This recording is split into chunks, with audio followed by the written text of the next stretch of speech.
یہود اور نصارہ کے راستے سے، ان کی تہذیب ثقافت سے، کلچر سے، ان کے عقائد سے بچنے کی کوشش کریں۔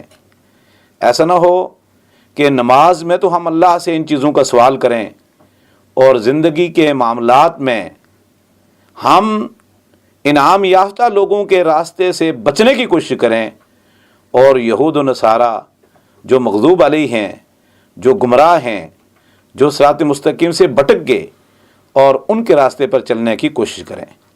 یہ قول و فعل کا تضاد ہے۔ یقیناً مسلمان قول و فعل کا تضاد کے تضاد میں مبتلا نہیں ہو سکتا۔ مسلمان جو زبان سے کہتا ہے، جو اللہ سے مطالبہ کرتا ہے، سب سے پہلے اس کو اپنانے کی کوشش کرتا ہے اور اس پر عمل کرنے کی کوشش کرتا ہے۔ تو اللہ تعالیٰ سے دعا ہے کہ اللہ رب العزت ہمیں بھی صراط مستقیم پر چلنے کی توفیق عطا فرمائے، انعام یافتہ لوگوں کے راہ پر چلنے کی توفیق عطا فرمائے، اور زندگی کے ہر معاملے میں یہود و نصارہ کے راستے سے، ان کی تہذیب، ثقافت، کلچر، تمدن سے بچنے کی توفیق عطا فرمائے۔ جزاکم اللہ خیر، احسن جزا۔